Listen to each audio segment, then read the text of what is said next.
নিজেদের কন্ডিশনে টাইগারদের সমীহ না করেও উপায় নেই, তাই আইপিএল পিএসএল এ ব্যস্ত তারকাদের ছাড়া ঢাকায় আসা নিউজিল্যান্ড দলের অনুভূতি মিশ্র। সবশেষ সিরিজ হেরে ফিরেছে পাকিস্তান। চিরাচরিত রীতি ভেঙে ওই সিরিজে পেস সহায়ক উইকেট তৈরি করেছিল বাংলাদেশ। এখন আবার নির্বাচকদের কাছ থেকে ইঙ্গিত পাওয়া যাচ্ছে নিউজিল্যান্ড সিরিজে উইকেট হতে পারে স্লো, তাই খানিকটা ধাঁধায় আছে সফররতরা।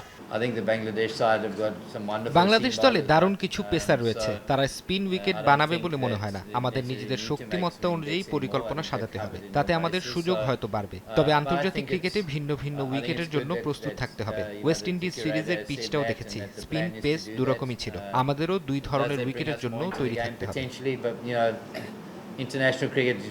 আগে বাংলাদেশে এলেই স্পিনারদের নিয়ে ভাবতে হতো প্রতিপক্ষকে। ইদানিং রাজত্ব পেসারদের। মোস্তাফিজ তাসকিনরা তো আছেনই, নতুন করে ত্রাস ছড়াচ্ছেন নাহিদ রানা। পাকিস্তান সুপার লিগে দুর্দান্ত পারফর্ম করে আত্মবিশ্বাসের তুঙ্গে এই পেসার, তাই তাকে নিয়ে আলাদাভাবে হোমওয়ার্ক করতে হচ্ছে কিউইদের।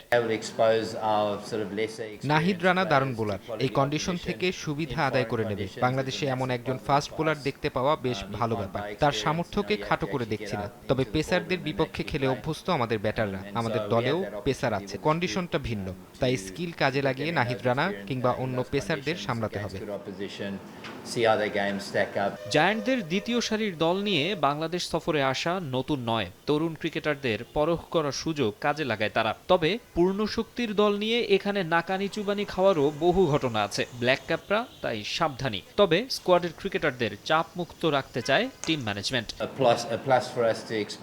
আমাদের এই দলে এ টিমের হয়ে এখানে খেলা ক্রিকেটার আছে। তখন তারা 4 দিনের ম্যাচ খেলেছিল। সিরিজ হয়েছিল মে মাসে, অনেকটা একই সময়ে। সব মিলিয়ে আগের অভিজ্ঞতা তাদের কাজে লাগবে। ঢাকায় পা রেখে প্রথমবারের মতো অনুশীলন সেরেছে নিউজিল্যান্ড দল। 17 এপ্রিল শুরু হবে 3 ম্যাচের ওডিআই সিরিজ, এরপর 3টি টি-20 খেলবে দু দল। মাকসুম আলম খান, সময় সংবাদ, ঢাকা।